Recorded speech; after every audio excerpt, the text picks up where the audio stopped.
نحمدو نصلی علی رسول الکریم اما بعد اعوذ باللہ من الشیطان الرجیم بسم اللہ الرحمن الرحیم یا ایھا الذین آمنوا کتب علیکم الصیام کما کتب علی الذین من قبلکم لعلکم تتقون رب اشرح لی صدری ویسر لی امری واحلل عقدۃ من لسانی یفقہوا قولی۔ السلام علیکم ون امہ ون فیملی۔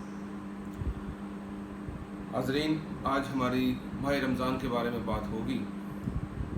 تو اس کو مختلف اقساط میں ہم مختصراً اور بات ہم کوشش کریں گے کہ ایسی ہو کہ جو ہم کچھ نہ کچھ اس ویڈیو سے جو نا اپنے اعمال میں اور اپنے علم میں کچھ اضافہ کر سکیں۔ تو آج جو بنیادی بات ہم نے وہ کرنی ہے وہ یہ ہے کہ قرآن کی ایک آیت، اس میں کہا گیا کہ اے ایمان والو، تم پر روزے فرض کیے گئے ہیں جیسا کہ تم سے پہلی قوموں پر کیے گئے تاکہ تم متقی ہو۔ تو پہلی بنیادی بات ہم نے آج یہ سمجھنی ہے کہ رمضان کا مقصد یہ ہے کہ اللہ تعالیٰ چاہتا ہے ہم متقی ہوں۔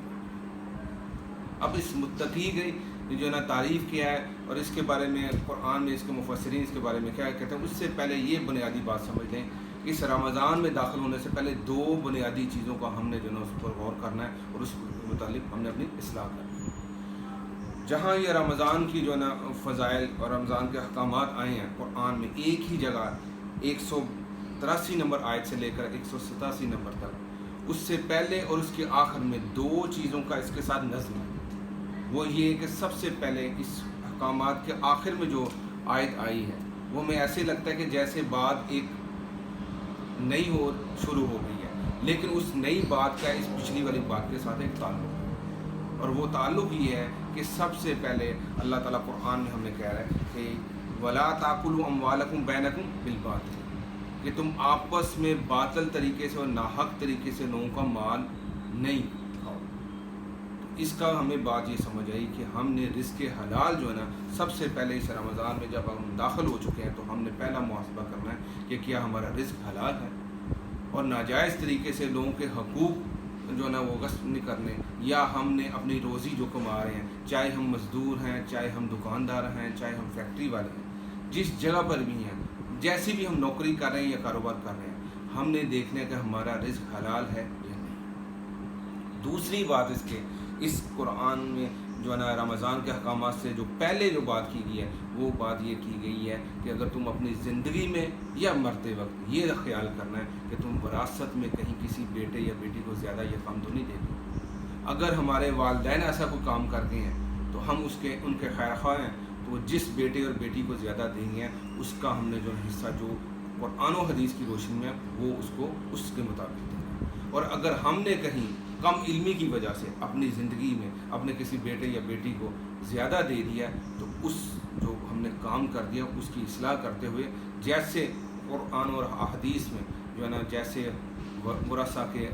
جو حق ہیں وہ لکھ دیے گئے ہیں بیٹے اور بیٹی کے، اس کے جو ہے نا ہم اس کے مطابق ان کو تقسیم کرتے ہیں۔ تو دو بنیادی چیزیں ہم نے اس رمضان میں سب سے پہلے دیکھنی ہے کہ حلال رزق، اور اس حلال رزق کو بعد ہم نے یہ کرنا ہے کہ اگر ہم نے کسی بیٹے بیٹی کو وراثت کے حصے میں کسی کو زیادہ یا کم دیا یا ہمارے بزرگ دیں گے تو اس کی اصلاح کر کے اس کو صحیح کرنا۔ اب بات یہ ہے کہ ہم نے اس رمضان سے تقویٰ کیسے حاصل کرنا ہے۔ جو روزہ ہے اس کو عربی میں صوم کہتے ہیں، تو عرب میں جو صوم معروف یہ لفظ تھا وہ اس گھوڑے کے لیے ہوتا تھا جس کی وہ اسپیشل تربیت کرتے تھے، اس لیے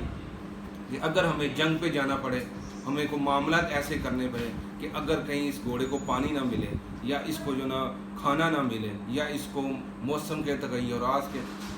طوفان میں گر جائے تو یہ اس کو برداشت کر سکے۔ وہ اس گھوڑے کی ٹریننگ کرتے تھے، ریگستانوں میں لے جا کر، میدانوں میں لے جا کر اس کو کئی دن بھوکا رکھتے تھے، پیاسا رکھتے تھے، اس وجہ سے تاکہ یہ ٹرینڈ ہو کر جب ہمیں ضرورت پڑے، جس وقت ہمیں سفر پر جانا تو یہ ہمارا ساتھ دے۔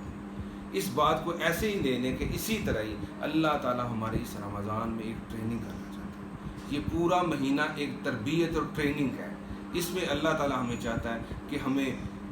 حلال چیزوں سے روک کر، چاہے جائے کہ حرام، حلال چیزوں سے روک کر ہماری ٹریننگ کر رہا ہے کہ جس طرح تم حلال چیزوں سے بچ رہے ہو اس طرح تم نے بقایا ماہ 11 مہینے جو ہے نا وہ حرام چیزوں سے کیسے بچنا ہے اس کی تربیت ہے۔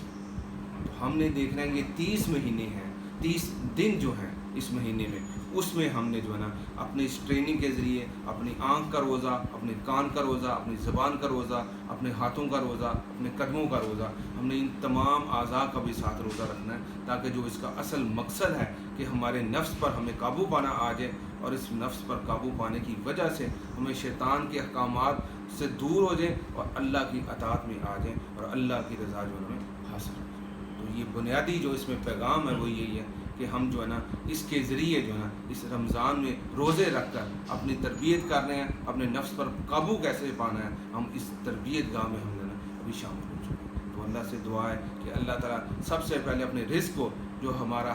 حلال ہے یا نہیں اس کو دیکھنا ہے، اور اس کے بعد جو ہے نا پھر ہم نے یہ دیکھنا ہے کہ اس رمضان کی جو تربیت ہے اس میں جو ہم نے اپنے نفس پر کیسے قابو پانا ہے اس کے متعلق ہم نے کام کرنا ہے۔ اللہ سے دعا ہے کہ اللہ تعالیٰ اس کے جو تقوی کا اصل جو مقصد ہے اس کو حاصل کرنے کے لیے توفیق عطا فرمائے۔ وآخر دعوانا